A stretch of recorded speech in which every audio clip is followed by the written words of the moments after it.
Good morning to all you cool cats and kittens. Welcome back to Ferris Farming Organic. Today we are getting parts because we break a lot of stuff. No, I'm just kidding. Well, not really, but I need some more shear bolts for my ripper before I break any more on it, and don't have the parts, and I'm not seeing the bolts, so might have to call Charlie. So last night I finished up the last field, like the last full complete field of ripping. At least down here. I think there's one field up by Fenton that needs chicken litter yet, but I'm not even sure if we're gonna rip that. Might just disc it. We did quite a bit of corn going to oats. All we did was disc it. We're not gonna rip it. But all the corn going to beans we ripped. So we're done with all that.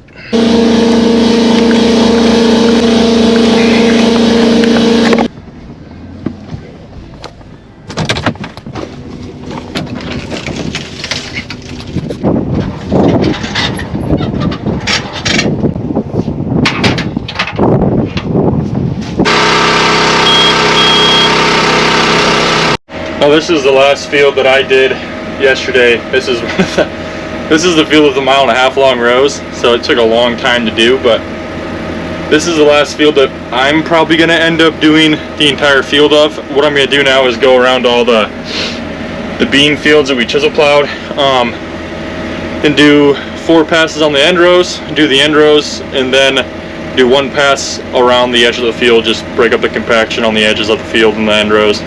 Because the end rows is where we have the most compaction. It's where we drive the most. Trucks, combining, cultivating, planting, all the end rows have the most compaction, so we like to break that up. The chisel plow does do the end rows, but we like to rip them as well to break up even more compaction. There should be a counter up here that says how many times I say compaction. I'm sure somebody will count it up for me. Anyway, yeah, it's crazy that we're almost done with everything. I mean, this fall's went by so fast. And as you can tell by the title of this video, I've been in this tractor a lot. I mean, as you guys can see on this screen, all the work we have done, we have over 4,000, almost 4,400 acres done. Just a lot done this fall. You can see we have indeed traveled across America. There was already 1,226 on there from the spring, but I've been keeping track of it pretty close. That is exactly 3,000, right? Did I say 1,126 or 226? I don't know. It's over 3,000 now. Looks like we're full of fuel. We better get out and turn that all off, or we're getting real close, so.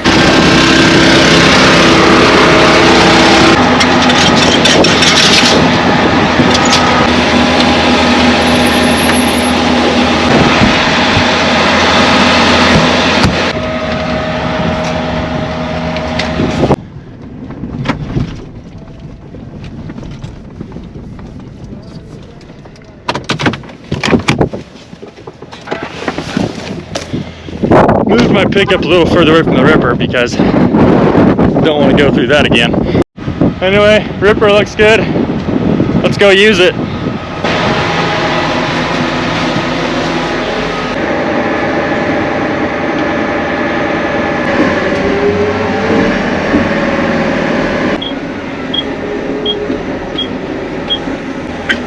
Hey, Thomas. Hey, I just got to Orton's. I'm good to do this field, right? They're not going to spread anything on it this winter. Right, yep. Everything except for Higley's is good to go. Okay. I would say, and I think on all of them, we should just run the rollers or baskets down so that it's not so rough in the spring, you know what I mean? Mm-hmm. Is what I think. Nope, I will do that. Everything should be good to go. Okay. All right. Yep, sounds good. Thanks, Thomas. Yep. Bye. I don't know if you guys heard that, but everything besides Higley's is good to go. You guys don't know what that means, but basically what I'm doing is this whole field is chisel plowed. Should probably stop flashing people. Probably don't like getting flashed. I'm gonna leave the back rollers and levelers down. I think you guys have seen that before. It's just smooth. And I put those in float. And you can see back there, you probably can't see, but I can see the rollers are going down in the levelers. Doing end rows is probably the worst job. Not the worst. It's not as relaxing as going across the field, so it's not going to be the most fun couple days, but once you start doing ends, that means you're pretty close to being done with tillage. So take it as you will. I'm really only going to expect to be able to go like 6, maybe 6.5, because these ends are pretty hard. Another thing that I'm going to be doing while I go through all these fields is going through and just making sure we don't have any extra AB lines. Like a lot of times, I know I've talked about it before, but all the lines share to every tractor that we own and run. So when someone makes a line for spring tillage and don't delete it after they're done with that field, it goes to all the tractors, and then you end up having a ton of lines. We also had to reset our John Deere stuff, so all the lines from the past 2 years that we've made came back to all the tractors in every field. And there was a lot of lines. I think the most lines I deleted in a field was like 12. There was 3 north-south lines, only 1 was right. I think there was 5 spring tillage and fall tillage lines. Just a lot of deleting and cleaning up stuff. But that's something I'm also doing when I get into fields. I go through all the lines. After I'm done with the field, I'll delete the ones I didn't use and that we don't need to have in the tractors. Sometimes it's very confusing, especially for a newer operator that hasn't been in that field. Like this field only has 4 lines. It's a very easy field to do. Scratch that, it only has 2 lines, 3 lines. It has a creek angle, 1 east and west line, and 1 north and south line, and that's an ideal farm. I'm sure you guys are getting really bored of me talking about this, but it's part of farming nowadays, at least for us, that we find makes things more efficient. Say if you have a field and it has 2 NS lines, you're going to have point rows when you plant corn, which means you're going to have some overlap, which makes for cultivating not quite as fun because you have to shift over 30 inches every time you come to a different cross section of corn. I don't really know if that makes sense, but it makes sense to me. It's more efficient to only have 2 lines, an endro line and a north-south line. But you also want to plant close to the ditch and close to bordering farms to get the most crop out of your land. I know, Jason, I'm sure you're watching this, buddy. Last year we talked about encroachment on farms. Taking care of that right now. You line up as close as you can to the neighbor's farm or the ditch or whatever. You don't obviously take out 3 feet of the neighbor's farm, but you want to get right on the border. That way you till up all the land that you're going to farm next spring. And like right now, say if I lined up too far that way and I shifted over this way, but I didn't do that until halfway across this path, I would put that on my phone to make sure in the spring I line up 5 inches closer into the field so I don't have to, so the planters don't have to shift over. You never want to shift in any tillage stuff that you're using, especially on endros. You want to keep it straight, and if you mess up, make sure you write it down. Anyway, that was a lot of ranting, but I don't know. Some people find that stuff interesting. Anyway, we're going right now. We're only going 5. We're going pretty deep, but we want to go deep, especially on these endros. So, should be a good day.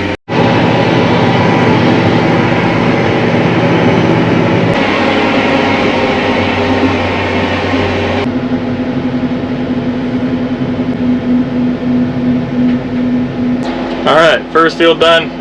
Let's move to the next one. These are going to go by pretty quick. It's only 10 o'clock. I think we got to the tractor around 8:30, so about an hour and a half. This field is pretty square. The next one has a little more messing around, but we should be able to get it done by noon.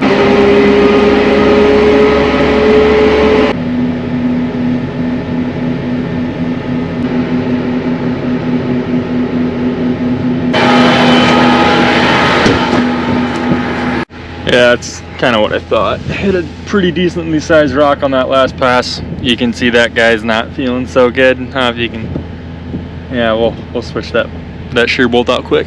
And that's the thing with doing just end rows. The ground's really hard. It's really compacted, so you break a lot of stuff. All right, so I know I've showed you guys on video before, but it's a 15/16 socket and wrench for the actual shear bolt right there.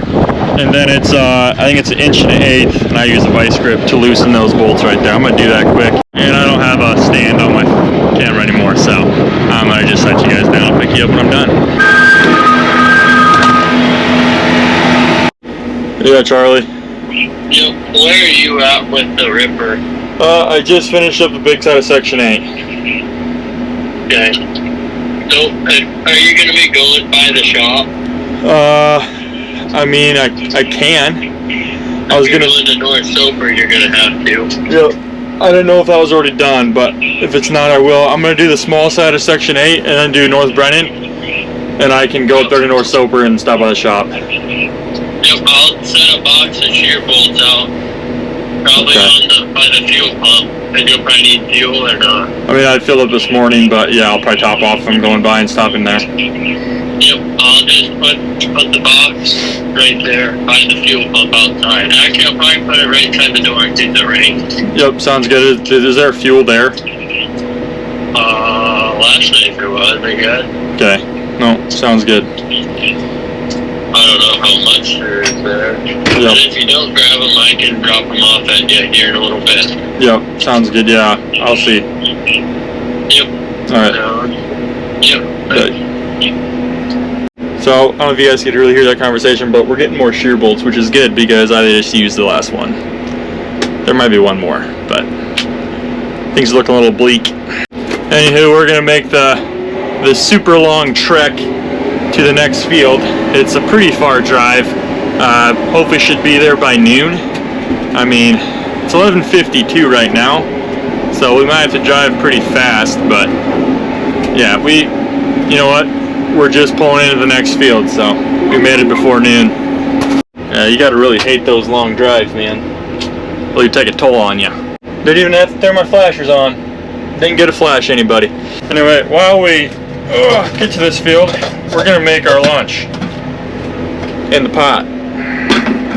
This is one of those times I really wish my camera had it broken and I could just sit you guys up here and you could watch me cook. Let them cook. Anyway, pot's plugged in, should be heating up. Today we're having some pork loin Sammys. Alright, so that's all I do. If you're wondering what those holes are, that's my meter probe for my smoker. But anyway, yeah, you can tell I just plugged it in. It's already sizzling, so should have sandwiches here in about 15 minutes. You just open up your little snack cupboard, have your chips fall out, pull out your nice Hawaiian King rolls, and you're good to go, man. Good to go. Tomorrow we're making a steak. I'm so excited about that. I mean, you guys, I'm sure someone's probably thinking right now, Tommy, doesn't that just stink up your tractor and make it all greasy? It honestly doesn't. Like, I haven't made the full steak yet. I've made like a little piece, like probably 2 ounces of steak, and I just cooked it in there just to see what if it would work. And it worked like a charm. And lately what I've been doing is on Sundays I go to Hy-Vee, or this weekend I went to Walmart, buy those like 2.5 pound pork loins that are pre-seasoned, throw them on your smoker for 15 minutes, then slice it up nice and thin, put it in some plastic bags or a container. You're good to go. You got pork sandwiches the entire week. Pretty costly, pretty cheap actually for how much food you actually get. But yeah, I let these warm up for, I don't know, until they're done, until they're hot. Since they're already smoked, it's already cooked. So just heat it up, maybe flip it once or twice. I got a thing of barbecue sauce in my fridge. I'm eating pretty good around here, honestly. But yeah, that's what you do in the tractor nowadays, is make pork tenderloin sandwiches. Anyway, I know the title of this video is I crossed America in a tractor. And technically I did. Mile-wise, technically I drove across the United States. Well, either way you want to slice it, I drove across it in this very tractor. And I was thinking last night, thinking about this video, how I'm going to film it and stuff, and I was like, what if you actually did drive a tractor across the United States? Like, what if somebody got into a tractor, probably not a quad track because they're way too big, but just like an R-Series John Deere tractor, and just took off from California and drove all the way to the East Coast. Yeah. Like, I remember when we first started farming up in Lake Park, it was like a 3-hour drive from the home place to the farthest north field up there. Now it's probably another hour to the farthest field, but we have so much equipment up there now, we don't have to really take stuff from down here. And if we do, it's not like we're just doing a straight shot. Like before, we didn't farm anywhere else, we just farmed Emmitsburg, West Bend, Granger, and then Lake Park. So there wasn't really anything between. Now there's some fields in between we farm. So there's like, you just kind of stop along the way and do it. So you're not just doing a straight shot. But I remember it seemed like it took forever. And I can't imagine actually driving a tractor continuously across the United States. I'm sure someone could do the math. If you averaged let's just say 25 miles an hour. I think most of the new tractors can go 30, or yeah, around 30. Like this tractor can go 26 on the road, but you probably won't be averaging that because I mean you're gonna have to stop and get fuel and everything. So just say 25 miles an hour for a wheeled series tractor. How long would that take to get across the United States? I was also thinking like for fuel, like I know they have massive truck stops nowadays and all that jazz, but like I know how much it sucks pulling into a shop and getting fuel in one of these tractors. I can't imagine pulling into a quick trip and saying, hey, I'm gonna get some fuel. I also think for food, one of these little crock pot things would be pretty sick. I don't know, it's just interesting to think about. Anyway, we got a little sizzle going. You can even see we get a little char on there. I think it's about done. That's crazy, man. Best $25, $30 I've ever spent. We're actually just gonna stop and eat quick because I don't want to be bouncing around on these end rows trying to eat food. If I'm in an actual field and I'm going back and forth, I don't stop, but if I'm doing end rows, I would rather not spill everything in this tractor and make it dirtier than it already is. And all I do for cleaning this is I have a thing of shop towels, put a little water in there while it's still hot. Use a shop towel, get it all nice and clean, and usually I take this home probably every other day and clean it out, get it home with soap and stuff. Some guys probably like, ew, you don't clean it out with soap? Dude, I'm in a field covered with hog poop, sitting in a tractor, smelling like hog poop. I do not care. So, that's for that guy. Otherwise, I have the best barbecue known to man. Blue Hog Smoky Mountain. The raspberry chipotle sauce is probably the best, but this is a close second. If you ever need a good barbecue sauce, or you're a big barbecue guy, I highly, highly recommend the stuff from Blue's Hog. Not sponsored, not paid to say that, but Blue's Hog if you're watching. Anyway, there's a finished product. Got 3 little pork loin sliders. Now I'm probably gonna keep going and eat those. I just don't like to be going. I'd rather sit them in it instead of spilling it everywhere. Anyway, thanks for watching me cook my lunch. Alright, just finished this field. It's 12:40. We finished 3 fields so far. Technically 2 number fields, but 3 actual fields. We're gonna move up. There's another field just a half mile that way with a little field kind of like this one was. There's a big side and a little side. We're gonna do the little side and the big side, and we're gonna stop by the shop and grab those shear bolts. And I don't know if you guys can tell right now, it's pretty dark out, so it's probably gonna rain, which is the first time in like 40-ish days. So that's crazy. There is one alfalfa field that I want to get to today before it rains, and I don't think I'm going to, saying that it's starting to sprinkle right now, because when it rains, that alfalfa ground is going to get really slippery, and I don't want to have to deal with that. But I have a feeling we're going to have to. Flashers hazards on. Let's move out.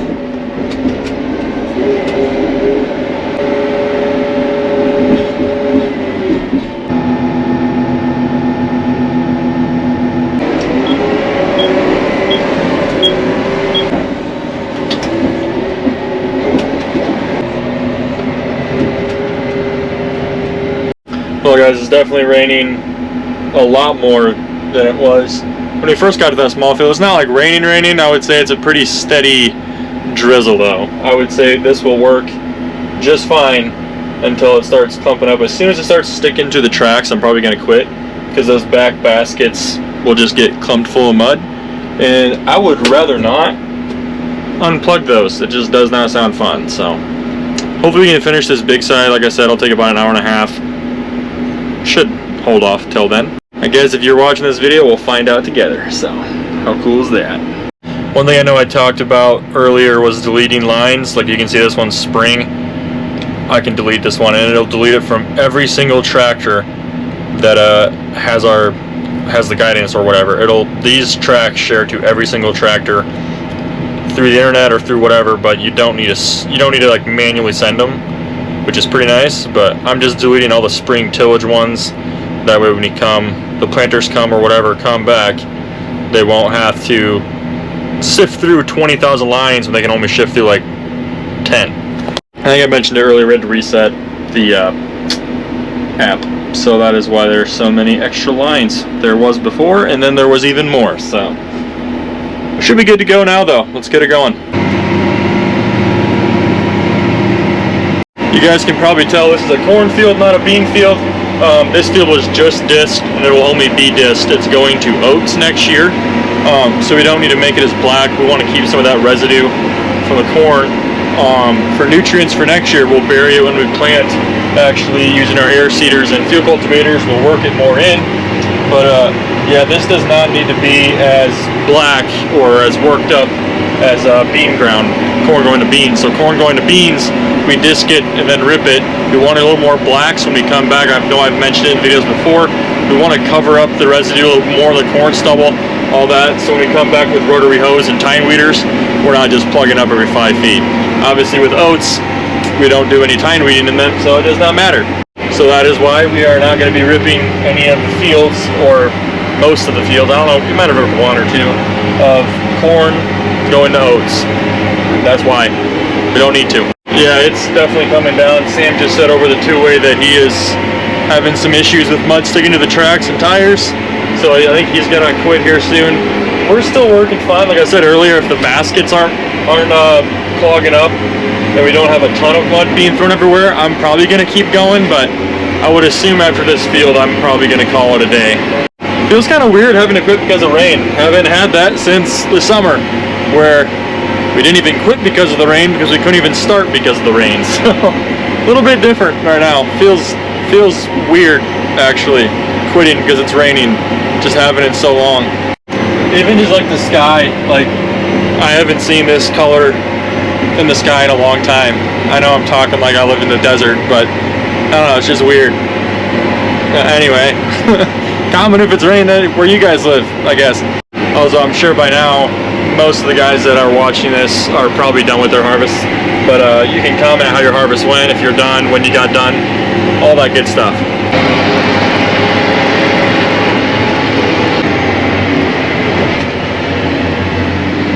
Well, this is the last pass. I have one more headland to do, and then I'm definitely going to call it a day, because it is starting to rain pretty hard. Now I could definitely keep going, and we could keep this tillage going through the rain as long as we're not slipping theoretically. But what happens is, especially when you're digging this deep, or say even the disc right now, you start clumping up. The dirt sticks together, obviously because it has moisture in it. It clumps up really fast, and then when it dries out, it just creates a super hard clump of dirt. And then the fallout of that is, next spring when you come back, you cultivate, you still have those big clumps because you don't quite break them up perfectly. So you end up just having these massive clumps of hard dirt in your field for the planters, and eventually it breaks down. I mean, you work your land enough, it'll break down, but it's kind of nice. I mean, it's not even November yet, it's October 30th, I believe. So we are sitting very good compared to some years. I think the past 3 years, or since I started coaching basketball, we have been in the field doing tillage and or harvesting corn when basketball starts, usually the second week in November, so we'll be done real fast now. And after tillage, I mean after we're done in the field, we're pretty much just going to go back to what we were doing in the spring, which is trucking. So there's not going to be a ton of videos. I have a few videos outside of the tractors planned. Subscribe for those, but everything kind of just slows down really fast.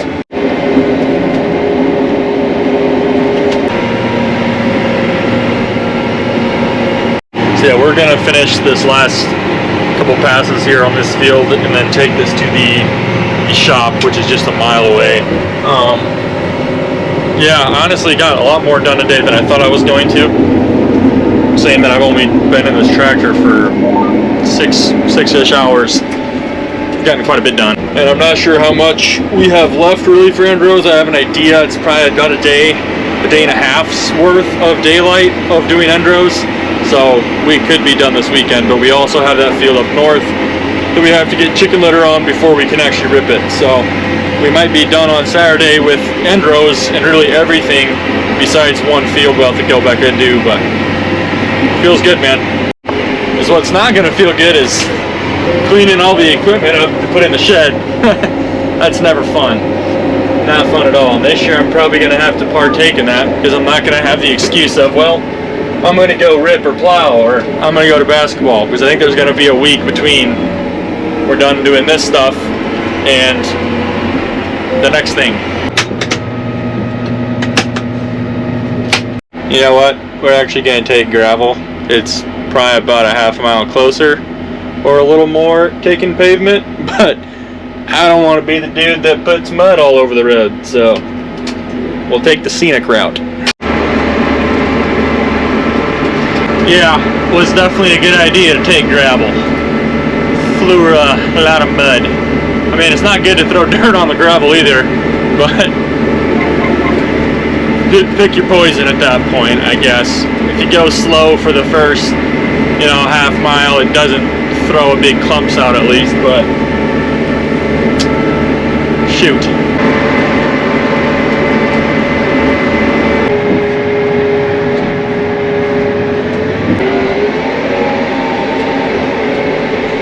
It's raining cats and dogs out there. Well guys, thank you guys for watching today's video. I hope you guys enjoyed. If you did, don't forget to leave a like. Subscribe if you're not subscribed for more content. Yeah, I never really know how to close out these videos, so we'll catch you in the next one.